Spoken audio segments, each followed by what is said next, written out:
Fila do restaurante universitário, o ano de 2016, depois do Nosso Senhor Jesus Cristo. Pedro acaba de voltar do intercâmbio e ainda somos alunos da graduação. Bem na minha frente está uma amiga, que a gente vai chamar, Rodrigo, pelo nome fictício de Camila. Um bom nome fictício. É um bom nome fictício. Eis que Camila vem passando com sua bandeja bege no balcão onde a gente serve nossa comida, né? E passa em frente ao aquele magnífico ensopado de carne, que é feito, sabe-se Deus de qual carne, mas que é magnífico, é maravilhoso, do RU. Não pergunte. E aí, quando chega a vez dela de servir, ela vira para a moça que está ali servindo e informa que ela é vegetariana e que ela deseja a opção de proteína que não é animal. Tirando os comentários normais, né, que a Camila fazia sobre o leite ser pus e o mel ser vômito de abelha, ela não tem uma agenda de nos converter ao veganismo, né? Porém, nesse dia, Rodrigo, a gente senta do lado dela, saboreando ali a nossa magnífica refeição de origem suspeita, e a gente não consegue resistir àquela coceirinha filosófica de perguntar à pessoa por que você não consome carne. Por quê? Quais as razões? Eis então que ela responde, né, que ela não come carne, não come nada de origem animal, tendo em vista, né, que os animais são tratados de uma maneira muito ruim, então isso deslegitima a gente comê-los. Aí ela fala dessas grandes fazendas industriais, onde os bezerros e as galinhas e os porcos são tratados como meras mercadorias. Então, nessas fazendas eles são engordados o mais rápido possível, tendo em vista, né, que quanto mais rápido eles conseguirem engordar e forem vendidos, maior o lucro. E ainda que eles tenham alguns meses de liberdade, né, entre aspas, onde eles são permitidos pastar ao ar livre, eles são muitas das vezes confinados em currais para engorda. Então, esses animais ficam amontoados num ambiente extremamente insalubre e têm que conviver com os próprios excrementos, ficam naquela sujeirada terrível, principalmente em fazenda pequena, né? Como é que isso aí acontece muito. E aí, nesse momento que eles são encarcerados para engorda, eles começam a comer uma ração de origem animal. E como essas vacas não são carnívoras e o sistema digestivo delas não é preparado para absorver esse tipo de nutriente, elas começam a sofrer problemas digestivos sérios. Se você conhece alguém que tem algum tipo de intolerância ou que tem algum tipo de fraqueza, assim, que a pessoa não consegue comer certas coisas, você já viu como é. Pode ser doloroso, pode ser desastroso, assim, pode te dar um piriri, alguma coisa. Então, o ponto aqui é que elas são sobrecarregadas com hormônios, né? E de todo tipo, em especial de crescimento e antibióticos, visando maximizar a engorda e o lucro, final das contas. Quando os bezerros completam 14 meses e pesam artificialmente mais de 500 quilos, eles são, na verdade, crianças em corpos de adulto. E isso tudo produzido dessa forma grotesca. Mas aí chegou 14 meses, eles são despachados para o matadouro e lá você já imagina o que acontece. Durante a viagem eles são privados de água e comida, e ao chegar ao destino, cada bezerro é levado para uma caixa de atordoamento. Nessa caixa, sem ter muita noção do que está acontecendo, os trabalhadores colocam uma pistola na cabeça do bezerro e, através desse disparo, numa pistola normal, eles entram ali um ferro que mata eles e causa uma morte direta ali com eles. Então, você já viu o It? Você já viu o It, Rodrigo? O novo ou o velho? No It tem isso. Não lembro no velho, mas no novo tem, no menino lá que mata os bezerros. Então o bezerro sofre espasmos e desaba. Um gancho é colocado em suas patas traseiras e ele é pendurado de cabeça para baixo. Aí é feito um corte no pescoço do bezerro enquanto ele está pendurado e ali ele começa a soltar o sangue. Só que sabe o que é pior, Rodrigo? Em alguns casos, o bezerro recobra consciência durante esse processo extremamente traumático. O animal então é aberto e desmembrado. A carne é embalada em bandejas assépticas, nas quais não se percebe uma única gota de sangue. Essa carne, que está lá em pedacinhos, ela é cozida e servida no seu prato, muitas vezes sem você nem ter noção que ela veio de um animal. Parece que ela veio simplesmente da prateleira do mercado. Inclusive, Rodrigo, muitas crianças, eu não sei se já teve essa experiência, não sabem de onde vem a carne. Elas ouvem carne de frango, carne de vaca, e elas não sabem que é realmente o bicho. Elas acham que carne é uma coisa e a galinha que ela tá vendo ali no quintal é outra coisa. E por fim, Eis que ela responde: sou vegetariana porque, ao comer animais, estou sendo cúmplice de uma forma de opressão sistemática da minha espécie sobre outras espécies. Parece uma coisa que a Camila Fictícia diria, Rodrigo? Parece bastante. Ela talvez não seria tão E- performática quanto você no seu texto, né? Mas ela seria Não, mais não, é. agressiva e ríspida do que performática. Com certeza. E aí você olha para o seu ensopado de carne de origem suspeita, Rodrigo, e você se pergunta: o que eu devo fazer? Será que eu devo dar uma garfada nesse último pedaço de carne? Será que eu devo jogar fora essa carne e nunca mais colocar um pedaço de carne na boca? Este homem que vos fala aí é aquele que come a carne toda do prato, do seu prato e do prato dos outros que deixaram a carne também, que ele não permite que nenhuma carne seja jogada fora pelo cortar. E aqui comigo eu tenho aquele que tempera as carnes como ninguém, Rodrigo R. de Carvalho, e vai começar mais um Não Precisa Copiar. Pelo cortar, eu ouvi que também tem uma galera aí fazendo um magnífico apoio socrático kantiano, aquele apoio social, aquele apoio, né, que aquece mais o maravilhoso. coração. Quem foi que fez esse apoio aí? Quem merece menção honrosa hoje? Então, o apoio socrático, né, kantiano socrático, ele é o apoio que é por dever, que não precisa copiar, existe, então a gente não tem que receber. E a gente tem tanta a Elza Maria, com o nome polonês que eu jamais ousaria pronunciar, que está sempre curtindo as publicações, né? E tem também a Maria Vitória Sampaio, que recém seguiu a gente e começou a compartilhar nossas publicações nos stories. Então é um excelente exemplo desse apoio aí, que não envolve o Viu Metal, mas ajuda pra caramba. É isso aí. A opção vegetariana, embora esteja extremamente popular hoje em dia, inclusive a gente tem várias alternativas, né? Aquele bife do futuro, ela não é novidade.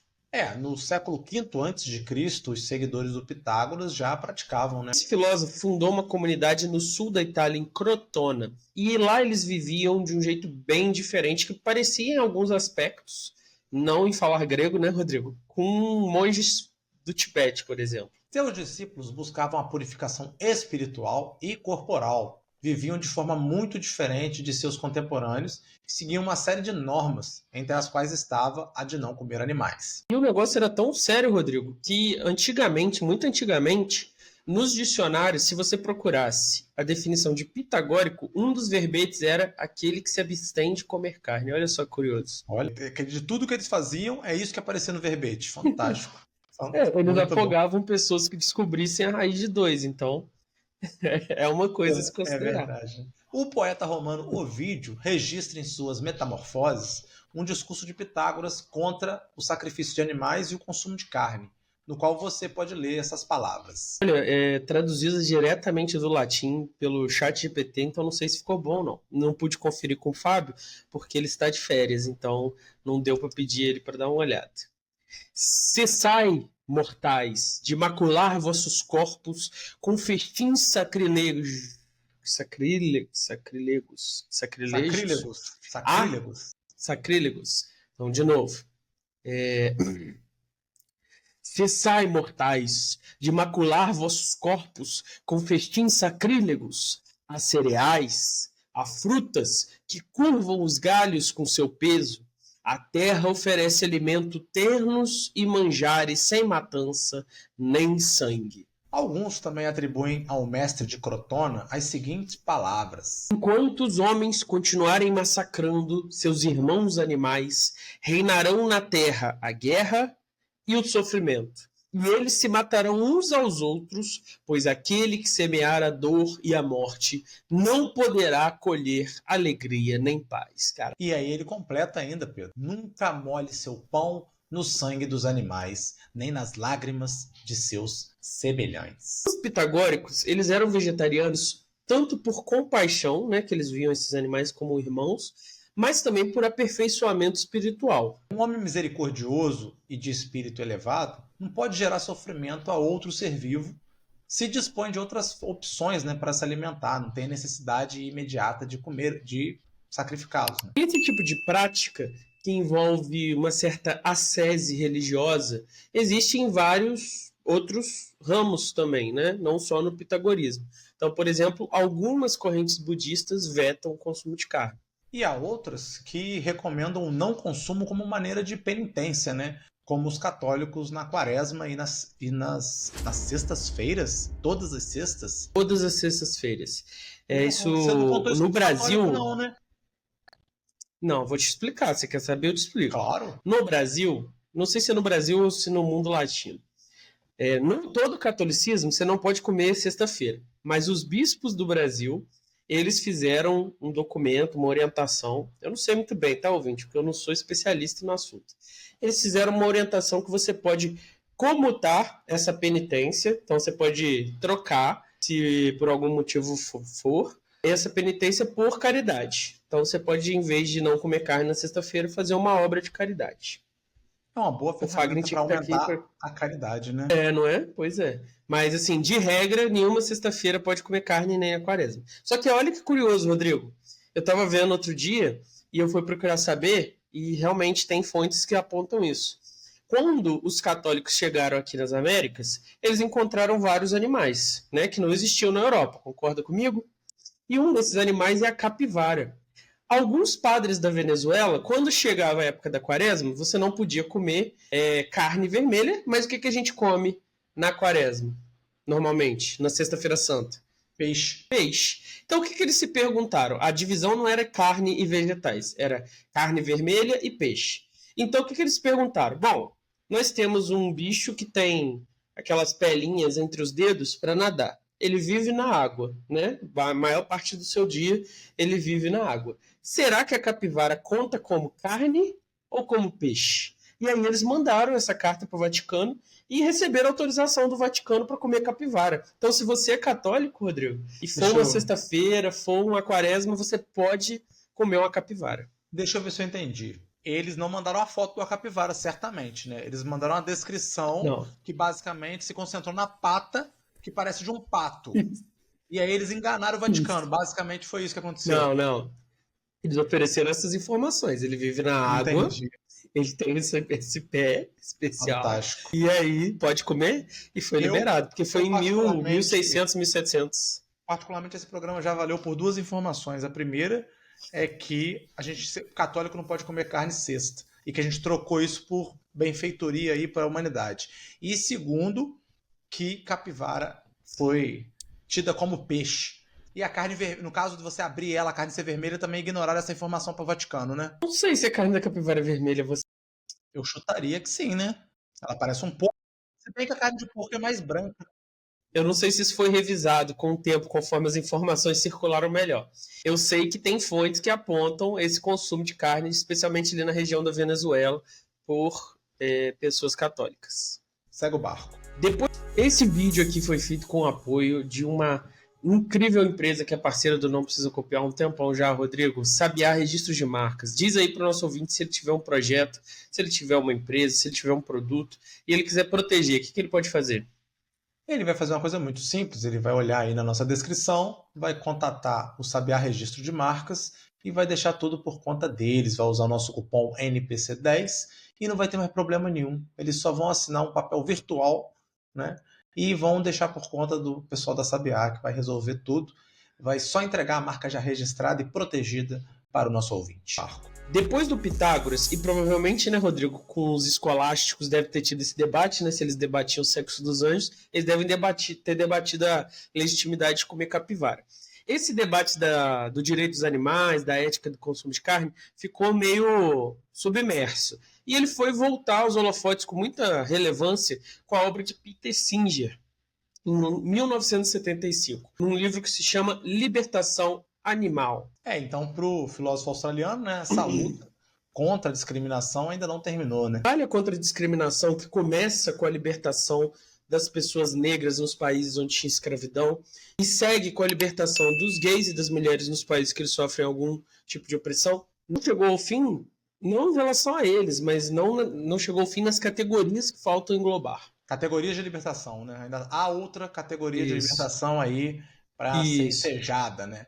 Então a gente conseguiu, o que o Pedro está falando, conseguiu se sensibilizar para combater o racismo, para combater a homofobia, para combater o machismo, mas ainda não chegamos no fim do caminho, porque temos um outro combate a ser realizado, que é eliminar de uma forma total o especismo. E o especismo é essa luta de emancipação em relação aos animais. Para explicar o conceito, a gente vai trazer aqui o experimento mental que foi proposto por Peter Carruthers em 1952, no seu texto A Questão dos Animais, Teoria da Moral Aplicada. Então, o experimento mental é o que, Rodrigo? Você pensa uma situação e, através dessa situação, você tenta demonstrar um contra-exemplo ou um exemplo para mostrar que uma ideia faz sentido ou não. Não é um dos argumentos mais precisos, mais fortes, mas ele é muito útil na filosofia. Principalmente pedagógico, né? Para quem faltou às aulas de biologia do ensino médio, tem um conceito importante que é o de incompatibilidade reprodutiva. Esse conceito ele tenta dar um certo significado para aquele caso onde algumas espécies incompatíveis elas conseguem se reproduzir, mas o fruto dessa reprodução não consegue dar continuidade à capacidade de reprodução. Essas espécies incompatíveis, ou elas vão dar origem a uma espécie que não vai ser infértil, ou não vão dar origem a nada, né? Não é possível essa junção, essa reprodutividade. Um exemplo fantástico disso aí é a mula, né? Que é um cruzamento do com ou sem cabeça, Rodrigo? Com cabeça nesse caso. A mula sem cabeça, eu não tenho certeza se ela é um ser infértil. Eu imagino que fertilizar uma mula sem cabeça deve ser algo complicado, mas a mula ela tem essa junção, né, se eu não me engano, da égua com o jumento e do cavalo com a jumenta, se eu não me engano é isso.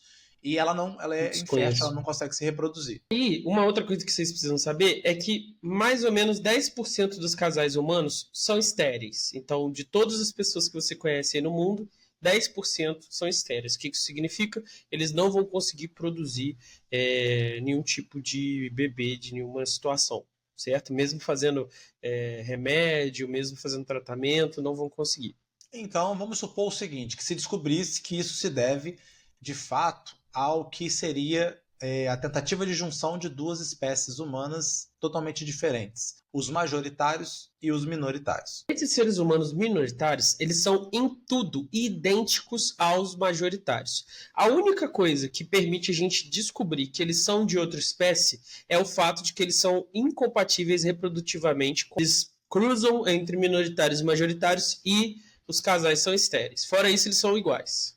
Os minoritários eles estão espalhados entre os gêneros, etnias, nações e religiões, não constituindo um grupo, né, homogêneo em si. E a pergunta que o Carruthers joga é a seguinte: nessas circunstâncias, seria correto que a espécie majoritária privasse a espécie minoritária dos seus direitos humanos só e unicamente porque ela pertence a outra espécie? Então a gente está falando aqui de quais direitos? Direito de ir e vir, direito à vida, ou mesmo, se a gente quiser ir mais longe, direito de pegar e criar esses minoritários para o consumo de carne, para praticar canibalismo. Ou então para a gente usar e extrair os órgãos dele, como naquele filme Reptile Man, ou na Ilha. Esse cenário, Rodrigo, de você criar uma espécie inteira de seres para extrair os órgãos dele, parece nefasto, terrível, uma coisa horrorosa. E por quê? Porque essas pessoas sofrem, né? Essas pessoas vão sentir medo, vão sentir tristeza. E o fato de que elas são de outra espécie não diminui em nenhum grau a quantidade de sofrimento delas, então não diminui a nossa empatia em relação ao sofrimento. Então, duas coisas são importantes. A gente não pode criar elas para extrair os órgãos ou consumir a carne ou qualquer outra coisa, porque elas sofrem, e como elas são de outra espécie, isso não afeta a nossa percepção de que o sofrimento delas invalida esse propósito. O especismo é uma forma de discriminação baseada na espécie, onde o valor moral de um ser é determinado unicamente pela sua espécie, pelas essas características, né, no caso aqui dos majoritários, né, e dos minoritários. O especismo se manifesta na ideia de que os seres humanos têm um valor moral diferenciado, especial, e por causa disso a gente está mais do que justificado de tratar os seres humanos diferente em relação às outras espécies. Por exemplo, como a gente usar para alimentação, experimentação ou entretenimento, sem levar em conta as capacidades de sofrimento e suas necessidades, né? Para poder tirar o especismo da equação, tirar essa excepcionalidade de tratamento do ser humano da equação, o Peter Singer vai apelar ao utilitarismo. E qual que é a máxima do utilitarismo? Evitar a dor e usufruir do prazer. Para o maior número de pessoas possível. Só que aí pessoas é a palavra-chave. A gente pode mudar de pessoas para agentes de sofrimento. Mas a pergunta é a seguinte: onde que a gente vai traçar e como que a gente vai traçar essa linha de interesse, essa linha utilitarista? Vai ser na razão que vai determinar isso? Vai ser na linguagem? Mas olha só que problema. Um cavalo e um cachorro adulto é sem comparação muito mais racional e comunicativo do que um bebê de um dia, de uma semana e até mesmo de um mês de idade. Realmente, quando eu sair daqui dessa gravação, eu vou falar com o Chu, vamos passear, e ele já vai pular todo de feliz, porque ele sabe que ele vai dar uma voltinha na rua. Mas imagina, Rodrigo, que não fosse o caso, que o bebê fosse muito mais racional do que o cavalo. Essa é a questão mesmo que diz respeito ao que a gente está olhando aqui. A pergunta é se eles conseguem raciocinar, se eles conseguem falar. Não é essa a pergunta. A pergunta é, eles conseguem sofrer? O que está acontecendo com esses bichos criados assim? É sofrimento igual uma criança sofreria, você sofreria, um cachorro sofreria? É o mesmo sofrimento? A questão não é se eles sabem 2 mais 2 igual a 4. Então o ponto aqui é que dor é dor independente da espécie, de qual espécie experimenta essa dor, né? Então animais humanos e não humanos compartilham a mesma capacidade de sofrer e sentir dor. Esse que é o ponto, né? Isso. E ignorar essa consequência, Rodrigo, é agir da mesma forma do Ku Klux Klan. Porque você está excluindo um grupo da sociedade só porque eles fazem parte de uma outra espécie, no caso dos animais e do direito deles, ou no caso da etnia deles, que é o caso do racismo nos Estados Unidos. Essa infame organização racista americana torturava, linchava, mutilava e queimava e enforcava seres humanos. O racista ou machista acredita que quem não pertence à sua etnia ou ao seu gênero não é um ser humano no mesmo nível que ele é um ser humano ou não é um ser humano em geral. E aí o que eles aplicam? Eles aplicam uma excepcionalidade moral a eles e excluem as outras pessoas dessa excepcionalidade. Por consequência, o que eles excluem? Esses direitos humanos fundamentais. Então, sim, eles poderiam matar, mutilar, linchar, negar os direitos de prisão corretos, torturar, porque não são seres humanos como eles. É esse raciocínio que a gente quer seguir? Não. Alguns justificam a discriminação dos animais pelo fato de que eles não são capazes de raciocinar como nós. Então também vai seguir essa mesma lógica para falar por que a gente pode torturar, matar e fazer tudo que a gente faz com os animais. A gente viu também, pelo nosso exemplo do bebê, que tem seres humanos que não são capazes de raciocinar e a gente não faz esses seres humanos sofrerem de propósito. Você pode até fazer eles sofrerem sem querer, mas de propósito, se alguém fizer, a gente vai achar ruim, vai achar estranho. Ninguém com o mínimo de consciência moral engordaria um bebê numa gaiola, sacrificaria e comeria, com a justificativa de que ele não é capaz de atividades intelectuais superiores. É também difícil, Rodrigo, que as pessoas topem a gente pegar todo mundo que está em coma e testar cosméticos nessas pessoas, porque como elas estão em coma, elas não são capazes de atividades comunicativas e racionais superiores. Não parece prudente isso, né? Razoável. E o fato de a gente fazer isso com animais não humanos revela que ainda preservamos um preconceito. Porque é bem conveniente, né, para o nosso grupo dominante a gente poder fazer tudo que a gente faz com os animais. E é aqui que o Peter Singer traça que a gente não tem um argumento sólido para justificar essa preferência que nós temos entre os outros seres e os seres que pertencem à espécie Homo sapiens sapiens. A vasta maioria dos cientistas reconhece, né, que os animais não humanos, consumidos por muito humanos, são sencientes, ou seja, são capazes de sentir dores e de sofrer. Comprar e consumir carne, você está não matando diretamente o bicho, mas gerando uma demanda comercial para produtos de origem animal. E gerando essa demanda, consequentemente, a demanda vai ser atendida pela oferta. Então vão matar e vão criar e vão torturar mais animais para atender a sua demanda. Em oposição, né, ao se abster de consumir produtos de origem animal, você reduz a oferta e assim o número de animais não humanos submetidos ao processo de produção de carne e a todo esse sofrimento que está envolvido nisso. A partir dessa argumentação, o Singer chega na conclusão de que numa sociedade moralmente desenvolvida que não decaiu para o especismo, que é um tipo de preconceito no mesmo nível do racismo e da homofobia ou do xenofobia, os animais devem ter direitos humanos básicos preservados. Você pode até continuar comendo carne depois disso aqui, né? Mas você tem que reconhecer que não tem como justificar moralmente isso. Tem uma situação no livro que eu baseei esse roteiro, Rodrigo, de um cantor chamado Joaquim Sabina. E ele era um grande fã de touradas, aquelas touradas espanholas, sabe? Que você fura o touro. tortura, uma coisa horrorosa. E ele, consciente de que não tinha justificação moral para aquilo, ele dizia que ele nunca discutia com pessoas antitouradas. Sabe por quê, Rodrigo? Porque elas tinham razão. Porque elas estavam certas.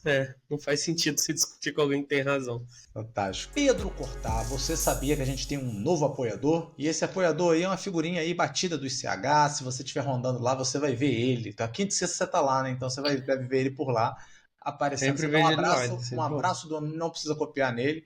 Lucas Soares. Lucas Soares agora chegou já como? Chegou já idealista, romântico, já chegou metendo vintão, apoio vintão. Isso.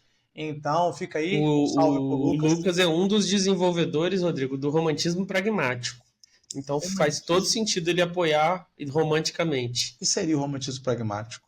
Você ter toda aquela emoção, né, todo aquele rasgar de seda do romantismo, mas no final do dia ter também a atuação pragmática aí para não ficar só na sofrência. Isso aí é uma deturpação do romantismo.